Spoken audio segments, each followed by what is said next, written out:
The Mac Mini is a marvelous little computer.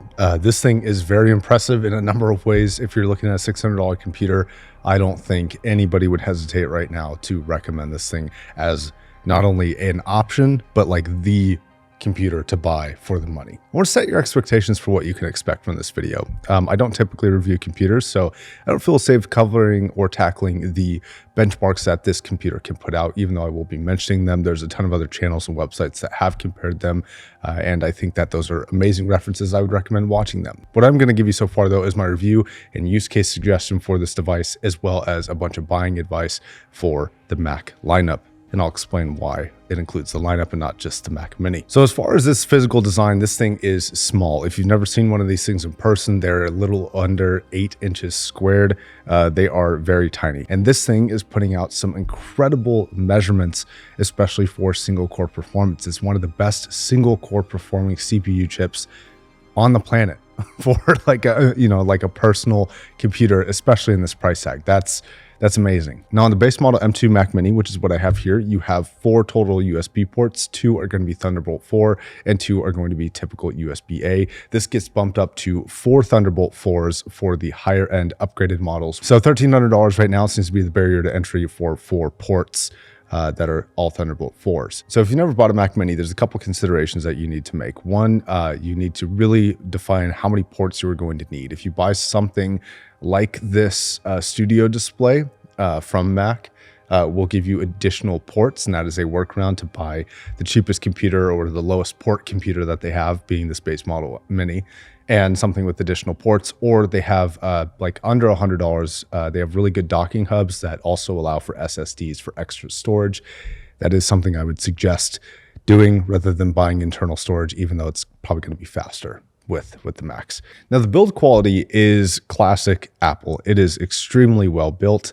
It does not feel like a budget device by any means. It feels premium, but it doesn't come with some things that you might come to expect or want, like a keyboard. This Touch ID mini keyboard, I think, is over $100. It doesn't come with a mouse of any kind, so you'll need that. So $600 plus $200 in accessories adds up quite quickly to be like $800 for just to get this computer running. Now, before I get to the buying advice, I do want to talk about the usability of this device. I am a person who regularly, I'm a bit of a power user for my devices. I regularly max out my 3090 editing computer, and by regularly, I mean literally every day. Every time I edit, I am pushing that computer to the boundary of its limitations. So I got the base model here just to see what the lowest end model would do. And as I'm going to talk about in a second, I don't think once you start upgrading the Mini, it becomes the same great value proposition that it was. But I want to set an expectation for what type of performance you can expect to get with this thing. Well, it can edit 4K video. It's capable of it.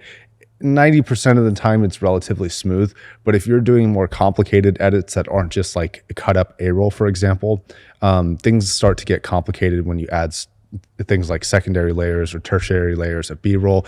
When you start color correcting and adding multiple layers on those color corrections for each of those clips, when you start adding music, the more complicated it gets, this thing performs less and less well. And as I'm going to talk about in a second, I don't think once you start upgrading the Mini, it becomes the same great value. Now, I think part of the limitation here is going to be the 8 gigabytes of RAM. I think that's a big problem for video editors specifically, and that's going to be the constant bottleneck of this device. Now, you can start upgrading to things like 16 gigabytes of RAM, and that's going to be $200, which is kind of a big, that's a lot for 8 gigabytes extra of RAM, but then it's going to bump it up to like $800. So you're starting to increase costs here. Now, by far the best editing platform for video for this device is going to be Final Cut. The problem with Final Cut is how it stores its footage. It is incredibly not compact at all. You can fill up the base model SSD on this so quickly. And you can kind of see where this is starting to go, right? You need more RAM and you need more storage, and that's going to drastically start increasing the cost of this, which is going to make it less of a good value. I don't want to go too far down that rabbit hole because you see where it's going. And there's also the alternative of aftermarket storage, but that's additional cost. You not only have to buy the hub for it, but you also have to buy the storage. It's just things to consider when you're talking about a budget device. When you're doing things like Photoshop, as long as you're not like an extreme Photoshop user where you're adding like hundreds of adjustment layers to something, this tackles that just fine. I think for music production, even the M1s were able to tackle music production very easily. I don't think the M2s are any different. Anything that basically is going to take advantage of the single core performance here. If you know your preferred system requires single core performance and not multi-core, then you'll know that this is probably applicable to you.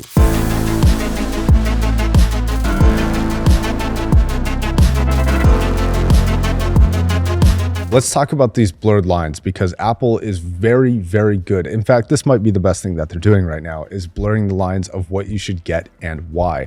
And I'm going to throw a lot of examples out here, so stick with me because they're going to be applicable, maybe not to you, but maybe to someone. So I want to try to hit as many different types of people as I can. Let's say that you're starting fresh. You don't have any computer, or you have like an old laptop that you just need to upgrade, right? So you're looking at a Mac Mini and you're looking at a monitor. But if you want to stay in the Apple ecosystem, the cheapest option you have is a $1,500 or $1,600 monitor, this Mac Studio, which is a great display for color correction and things like that. Not high refresh rate, but Apple's limited to 60 hertz video output in their settings, except for the laptops for some reason. So now you're talking about a $2,200 device plus keyboard and trackpad. So now you're talking about approximately a $2,400 device. You know what's also $2,400? They're M2 MacBook Pros. So the base model 16-inch starts at $2,500, just $100 more, but you get a 12-core CPU, a 19-core GPU, double the storage, and double the RAM. You also get 3 Thunderbolt 4s, an HDMI port, a headphone jack, a MagSafe port, and an SD card slot, which this does not come with. The Mac Studio does. Now you do give up some screen real estate from the 27-inch, obviously, but you also add portability. But you do get, in my opinion, a slightly better for different users display because it comes with their ProMotion, which is their high refresh rate displays. And that is a much more connected feeling interface than the 60 hertz display that is the 27-inch. So let's say it's a wash for give and takes, right? You give up a little bit of screen real estate, but you add versatility and mobility. But simply put, you will get better performance with the M2 MacBook Pro. It's more capable. And then when you go to the Mac Mini and you start upgrading it to be similar to this, it gets significantly more expensive even when you add a display. Now, my recommendation here is clearly just not to get this display. This display is very good in some cases, but it's also very limiting in some cases, and you don't need all the features, and LG makes a very comparable one for about half the cost. I'll link that one below as well. Another version of the blurred lines here is the difference between the Mac Mini and the Mac Studio. So the Mac Studio comes with an M1 Max, 32 gigabytes of RAM, 24 core GPU, and the same amount of storage at 512, but it also comes with more ports and front I/O, and that's a huge benefit. So if you upgrade to the M2 Pro device and get the $300 upgrade for the 12-core CPU and 19-core GPU, then you get the 32 gigabytes of unified memory, and don't upgrade the SSD so that they're equivalent. So you have the highest end CPU that you can get on a Mac Mini, the highest amount of memory that you can get on a Mac Mini, which is 32 gigabytes, and then the same amount of storage that's on the Mac Studio, and they cost $2,000. Each of them do. The Studio comes with more ports, a better GPU, and better like multi-core performance. The M2 Pro definitely does have better single core performance, but a lot of applications, especially professional use applications like video editing, are multi-core. So I think for people like video editors, the Studio is the clear choice once you get anywhere near about $2,000. So once you start upgrading this, because Apple's cost of upgrades are so expensive, there's this weird territory where the low-end Mac Minis seem like this incredible value, and then that value proposition dips and dips and dips, and then the value proposition of the Mac Studio starts to increase. So I'd put it like this. I probably wouldn't buy the middle of the road or the high-end Mac Minis. While they are great computers and there's no denying their performance, I personally think you should either stick with the low-end Mac Minis, maybe just upgrade the RAM and get like an SSD like an external SSD later. Or if you're more of a power user and you think you're going to come anywhere near this thing's potential, I would just stretch to the Mac Studio.